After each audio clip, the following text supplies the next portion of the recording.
सो ये एनीमे अभी टॉप पे चल रहा है चार्ट्स पे एकदम हर साइट पे। और बहुत सारे लोगों ने समझ ही लिया होगा कि कौन सा एनीमे है। ये सोलो लेवलिंग है और इसे मानवा से अडेप्ट किया गया। कुछ मुझे मानवा पता नहीं तो मानवा एक्चुअली होता क्या है।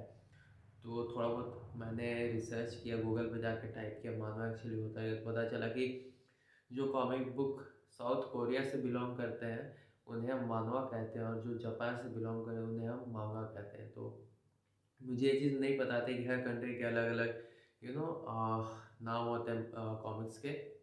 और मैं ये भी सोच रहा हूँ क्यों ना मानवा पढ़ा जाएगा, क्योंकि ये शो तो अभी स्टार्ट ही हुआ है और इसका पीक आने में बहुत टाइम है, तो क्यों ना पढ़ा जाए मानवा। फिर सोचता है फिर स्पॉइल हो जाए बहुत सारी चीज़, एनिमेशन देखने ही बेटर है। तो लेट्स सी। और मैं कुछ दिन पहले अपने मैक्रोस को कैलकुलेट कर रहा था। एग्जैक्टली मेरे दिन में कितनी कैलोरीज होती है, प्रोटीन कितना है, कार्ब्स कितना है, फैट्स कितने एग्जैक्टली आ रहे हैं सारे मील्स का, सब कुछ कैलकुलेट किया बैठ के। तो अराउंड मेरा 3200 से लेकर 3300 तक आ रहा था कैलोरीज। हालांकि फिर भी मैं एक अपर लिमिट लेके चलता हूँ, लाइक 3300 तो मतलब उतना तो होगा ही होगा, प्लस माइनस 50 कैलोरीज, क्योंकि बहुत सारी चीज़ें हैं जिन्हें हम मेज़र नहीं कर पाते हैं। जैसे घर में कोई बनी हुई सब्ज़ी वो मैं खा रहा हूँ तो एग्जैक्टली उसका मेज़रमेंट हम नहीं ले सकते हैं बनने के बाद, कितना ऑयल यूज़ हुआ उसमें।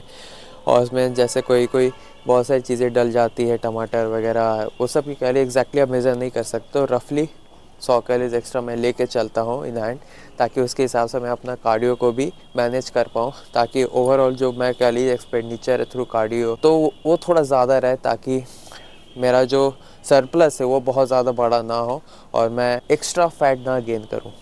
तो मैं हमेशा एक अपर लिमिट लेके चलता हूँ, जो कि हमेशा एक बेटर ऑप्शन और सेफ़र ऑप्शन भी है आपको एक ओवरऑल लीन रह के अच्छा खासा साइज़ गेन करने के लिए। और मेरे कार्ब्स अभी अराउंड 450 ग्राम के आसपास आ रहे थे, प्रोटीन 200 के आसपास। अगर आप इसमें से बहुत सारी प्रोटीन होती है जो वाट यू इनकम्प्लीट रहता है, लाइक राइस से आपको मिल रहा है, चपाती से आपको मिल रहा है, वो सबको हटा दो तो थोड़ा कम ही आएगा। सबका मिलाओगे तो ऑब्वियसली बहुत ज़्यादा हो जाता है, बट हम इनकम्प्लीट प्रोटीन को काउंट नहीं करेंगे उतना। तो अगर मैं उन्हें हटा दूँ तो अराउंड 180 के आसपास आ रहा है, जो कि फेयरली इनफ है मेरे लिए, जिससे मुझे अच्छी रिकवरी भी मिल रही है। मेरा पेट भी काफ़ी देर तक भरा रहता है, यानी सेटिस्फाइड रहता है। और पर्सनली मेरे लिए मेरी एपेटाइट बहुत ज़्यादा है, तो मुझे हाई इन प्रोटीन डाइट बहुत ज़रूरी है मेरे लिए, वरना मुझे क्रेविंग्स बहुत ज़्यादा होगी और मैं अननेसेसरी चीज़ें ज़रूरत से ज़्यादा खा लूँगा, जो कि मुझे फ़ायदा पहुंचाने हो जाए बहुत ज़्यादा नुकसान करेगा, जो मैं नहीं चाहता। और फैट्स अराउंड 90 ग्राम के आसपास, फाइबर 47 ग्राम। अब बहुत सारे लोग फाइबर को इग्नोर करते हैं, फाइबर को हमें बिल्कुल भी इग्नोर नहीं करना। अगर आप फाइबर इंक्लूड नहीं कर रहे अपने डाइट में, लेट्स से कि मैं चिकन राइस के साथ फाइबर खा रहा हूँ, तो वो बाउल मूवमेंट यानी इंटेस्टाइन में अच्छे से गुजरेगा, प्रॉपर डाइजेशन होगा उसका अच्छे से, गट हेल्थ अच्छा रखता है। अगर आप वही फाइबर ना खाओ, मैं भी नहीं खाता था पहले, तो मुझे इनडाइजेशन होता था, एसिडिटी होती थी, गैस होता था, तो मुझे समझ में नहीं आता था वो हो क्यों रहा है। फिर मैं थोड़ा सा रिसर्च किया, सोचा, फिर मैंने ये ध्यान दिया कि यार मैं फ़ाइबर खा ही नहीं रहा हूँ, उसके साथ सिर्फ चिकन राइस खा रहा हूँ। जब से मैंने फ़ाइबर ऐड करना स्टार्ट किया तब से मेरा डाइजेशन भी इम्प्रूव है काफ़ी, और चिकन राइस खाने के बाद जो एसिडिटी होती थी वो भी नहीं होती है। डजेंट मैटर मैं कितना चिकन खा रहा हूँ, 250 ग्राम खा रहा हूँ, 200 या फिर 300 खा रहा हूँ, वो इशू नहीं होता पहले ये सब, क्योंकि मैं फ़ाइबर इंक्लूड कर रहा हूँ। हम फाइबर कैलोरीज को बहुत बार इग्नोर कर देते हैं, और हमें फाइबर के कैलोरीज को भी काउंट करना है। अब स्पेशली कट के टाइम पे हम उन्हें इग्नोर करते हैं कंप्लीट, बट उनमें भी तो कैलोरीज होती है, और आपको पता है कट में 10-10, 20-20 कैलोरी कितना मैटर कर जाती है एक लंबे वक्त के लिए। कट में छोटी से छोटी चीज़ें बहुत ज़्यादा मैटर करती हैं और वो बड़ा इम्पैक्ट ला सकती है। आप कितना कैलोरीज इनटेक ले रहे हो, कितना एक्सपेंड कर रहे हो, अगर आपको एग्जैक्टली पता ही नहीं है कि आप कितना इनटेक ले रहे हो, तो आप कैसे उसके हिसाब से अपना एक्सपेंडिचर डिसाइड करोगे, कैसे अपना कार्डियो डिसाइड करोगे। आपको कट में फ़ाइबर के भी मैक्रोस को कैलकुलेट करना है, प्रोटीन के मैक्रोस कैलकुलेट करना है, हर एक छोटी छोटी चीज़ों को मैक्रोस को भी कैलकुलेट करना है, ताकि आप ऑफ द ट्रैक ना जाओ और आप अपनी बेस्ट से बेस्ट कंडीशन में पहुँचो, अपने जितना भी गोल सेट किया, जितने भी समय में जाने का, अपने कंडीशन में जिस भी कंडीशन आपको जाना है वहाँ तक जा पाओ। जब मैं अपना प्रेप स्टार्ट करूँगा, प्रेप तो अभी भी चल रहा है, lean bulk is more important in the cut, क्योंकि मेन जो खेला होता वो तो यहीं पे है ना, साइज़ गेन करने का। साइज जगह अगर आपका सिर्फ डेफिनेशन बॉडी में साइज़ नहीं है तो स्टेज पे वो मज़ा ही नहीं आएगा देखने में। तो जितना अच्छा साइज़ रहेगा आपका, मसल थिकनेस रहेगी, हार्डनेस रहेगी, प्लस कंडीशनिंग, तब जाके वो स्टेज पे अच्छा दिखता है आपका फिज़िक।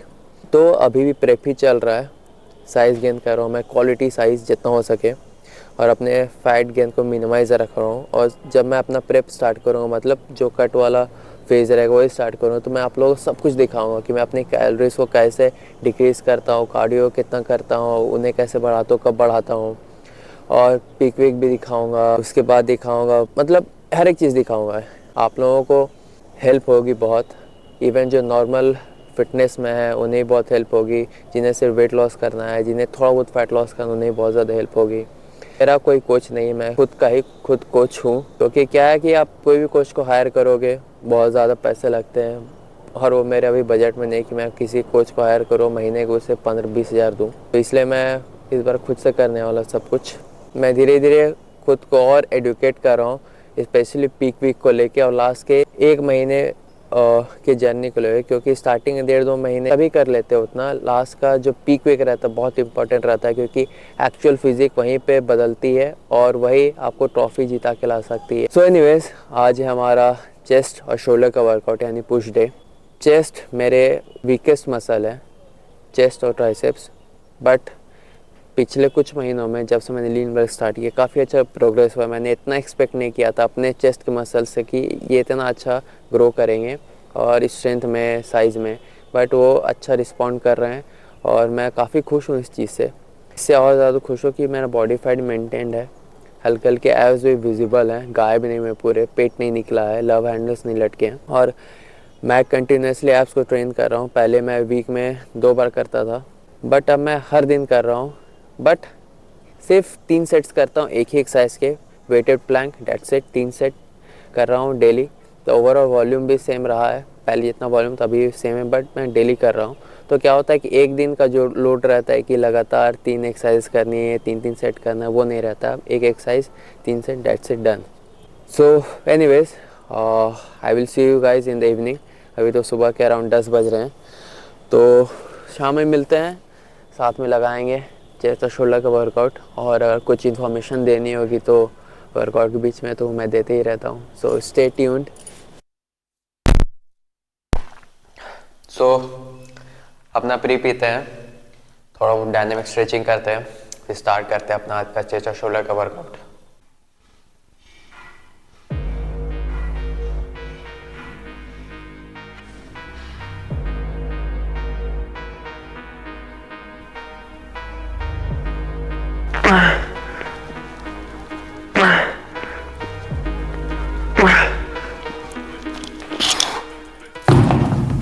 आज थोड़ा कॉन्फिडेंट फील हो रहा है, थोड़ा ज़्यादा कॉन्फिडेंट फील हो रहा है। ऐसा लग रहा है कि आज 35 kg के साथ एक नया पेयर आने वाला है।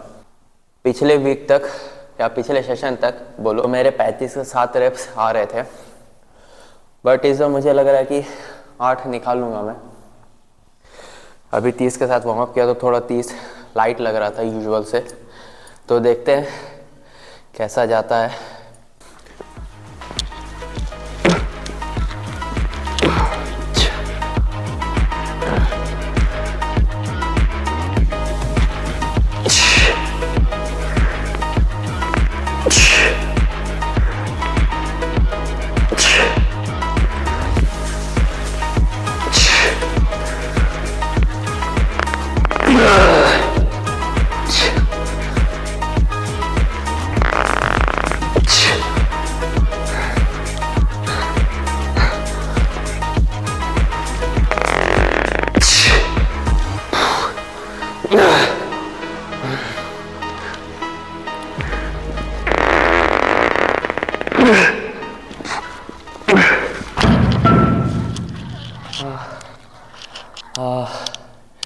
सो ऑलमोस्ट 8 आ गए थे। अगला सेट में दोबारा कोशिश करूँगा 8 रेप्स निकालने की, क्योंकि मुझे ऐसा लग रहा है कि अगले सेट में 8 आ जाएंगे।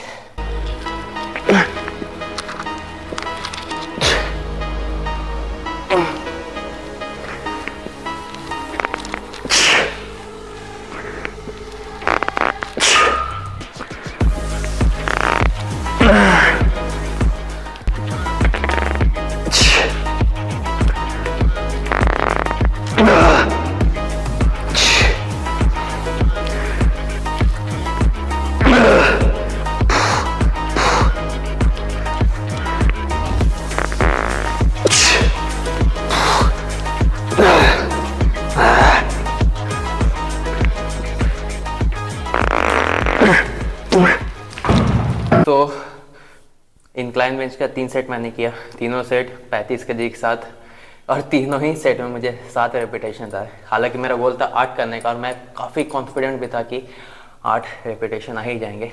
और मुझे ऐसा लगता है कि पहला जो सेट था मेरा 35 kg के साथ, जो मेरा एकदम पहला वर्किंग सेट था, जब मेरी बॉडी एकदम फ्रेश थी, 7वां रेप किया मैंने, और 8वां रेप मेरा आधा तक गया था, बट मेरे स्पॉटर ने थोड़ा सा टच कर दिया तो वो कैंसिल आउट हो गया 8वां रेप।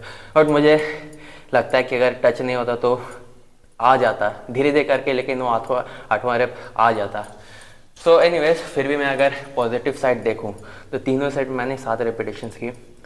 पहले ऐसा होता था कि पहला सेट 7 रेप गया, बाकी में 5 गया, 6 गया, ऐसा जाता था। बट तीनों में अगर मुझे 7 आ रहे हैं, एकदम तीनों सेट सेम रेप्स पे हुए, मतलब प्रोग्रेस काफ़ी अच्छा है। और I am pretty sure, very very sure कि अगले सेशन में मुझे 8 रेप्स आएंगे इंक्लाइन में 35 के साथ।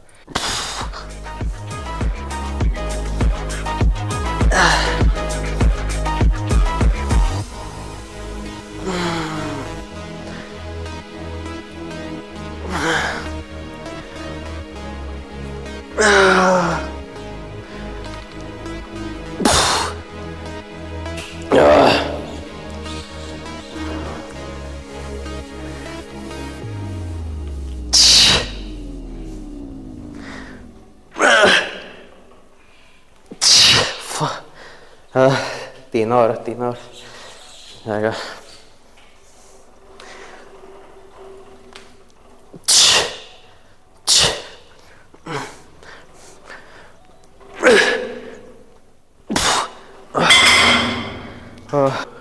जैसे इसके साथ फ्लाई कर रहे हो या फिर डंबल के साथ फ्लाई कर रहे हो, तो मैंने भी ये गलती बहुत बार की है, और पिछले कुछ दिनों तक कर रहा था मैं। वो ये था कि अपने एल्बो को इस तरीके से लाना, फिर ऐसे करना।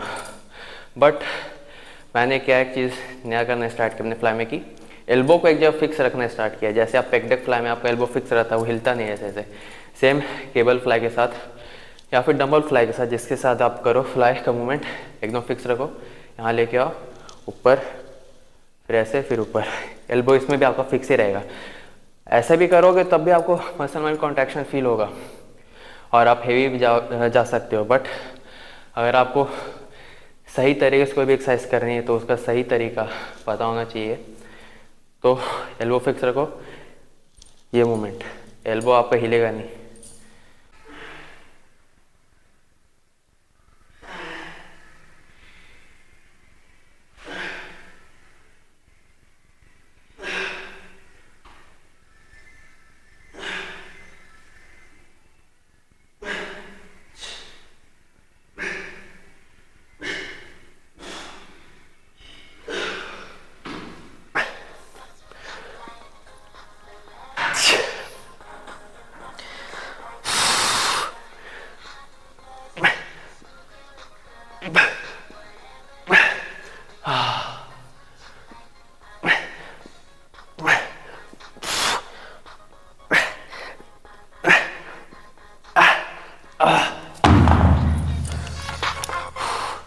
सो अगर सही ढंग से करोगे लैटर रेस तो 10 kg भी भारी लगेगा, वरना ईगो लिफ्ट करोगे सिर्फ वेट को लिफ्ट करने के पीछे भागोगे, ना कि कैसे लिफ्ट करना है, तो कभी आपको शोल्डर में वो कॉन्ट्रैक्शन और वो बर्न फील नहीं होगा।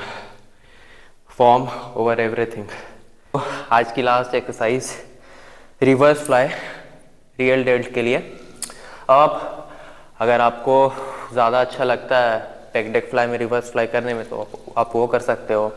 बहुत सारे एक्सरसाइज हैं, एक बॉडी पार्ट के अलग अलग वेरिएशंस होते हैं, बट मेरा ऐसा मानना है कि हर वेरिएशन आपको पता होना चाहिए। मान लीजिए अगर पेक डेक फ्लाई की मशीन बिजी है, अवेलेबल नहीं है, तो आप बैठे तो नहीं रहोगे, आपको अपना वर्कआउट कंप्लीट करना है टाइम से, अपना रेस्ट भी ध्यान में रखना है, कितने ले रहे हो आप सेट्स के बीच में, वर्कआउट के बीच में। तो हर एक्सरसाइज का कोई ना कोई अलग वेरिएशन आपको आना चाहिए, और ये भी वेरिएशन रियल डेल्ट का है। तो बेसिकली ये जैसे आप सामने से फ्लाई करते हो चेस्ट के लिए सेम है, बस ये आपके रियल डेल्ट के लिए कुछ नहीं करना है। नॉर्मल ऐसे बेंच पे बैठो, हल्का सा 45 डिग्री एंगल बॉडी को बेंड करो, डंबल को ऐसे रखो, और ना हाथ को पीछे लेके जाना है ना बहुत आगे, हल्का सा एल्बो को बेंड करना है 10-15 डिग्री एंगल पे, ऐसे लेके आओ और साइड में, और ऊपर होल्ड करो हाफ या 1 सेकेंड के लिए, negative slow 15-20 reps light weight के साथ, एकदम मसल माइंड कनेक्शन बना के साइड में जाना है।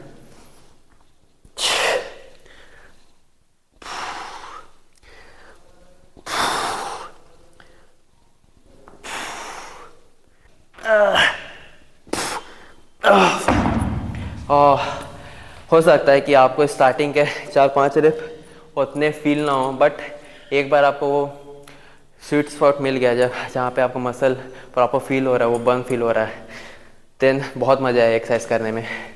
और ट्रस्ट में रियल डेल्ट फ्लाई से ज़्यादा मज़ा आता है।